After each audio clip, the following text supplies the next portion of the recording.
महाराष्ट्राचे उपमुख्यमंत्री आणि आमचे सर्वांचे नेते ज्यांच्या खऱ्या अर्थानं मार्गदर्शनाखाली आम्ही सगळेजण घडलो. माननीय अजितदादा पवार यांचं अपघाती निधन झालं आणि हे सगळ्यांनाच एक हे शब्द नाही आहेत किंवा हे बोलण्याचं पण धाडस कोणाचं होत नाही की दादा आज आपल्यात नाही. अतिशय संवेदनशील, कार्यक्षम आणि वेळेचं महत्त्व राखणारा नेता आणि स्पष्ट वक्तेपणा, प्रशासनावर अतिशय मजबूत पकड असणारं नेतृत्व दादांचं होतं. आणि असं नेतृत्व आज महाराष्ट्राच्या सगळ्या पटलावरनं हरपलंय. महाराष्ट्राचं फार मोठं नुकसान आहे. हे कधी पुढच्या पिढ्यानपिढ्या हे कधी भरून निघणार नाही.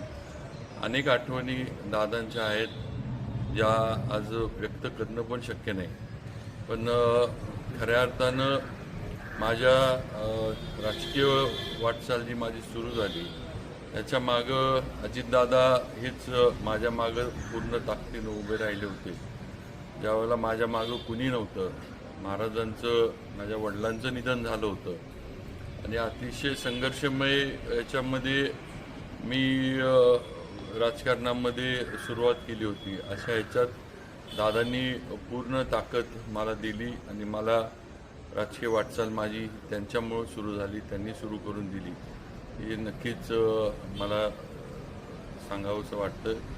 आणि दादांच्या जाण्यानं म्हणजे सगळेच जण मला वाटतं सातारा जिल्ह्याचे पालकमंत्री म्हणून त्यांनी जे काम जिल्ह्यात केलं, मला वाटतं जिल्हावासियांना एक विकास काय असतो आणि जिल्ह्याची दिशा कुठल्या ह्यानं असावी ह्याचं एक त्यांच्या पालकमंत्रीच्या काळामध्ये अजितदादांनी एक मार्ग दाखवून दिला. नाहीतर थोडं आपला जिल्हा दादा याच्या आधी थोडा भरकटलेला अवस्थेत होता असं मला तरी वाटतं. पण दादांनी खऱ्या अर्थाने या जिल्ह्याला विकासाची दिशा दाखवली आणि आज त्यांचं नेतृत्व आपल्यात नाही. अपघाती निधन त्यांचं बारामती येथे झालंय.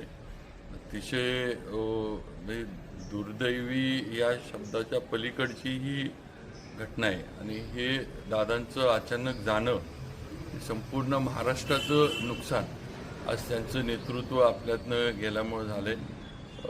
मी माझ्या वतीनं दादांच्या आत्म्यास शांती लाभो. बाकी त्यांच्या कुटुंबियांवर तर हा फार मोठा, सगळ्यांच्यावर, सुनेत्राताई वगैरे यांच्यावर फार मोठा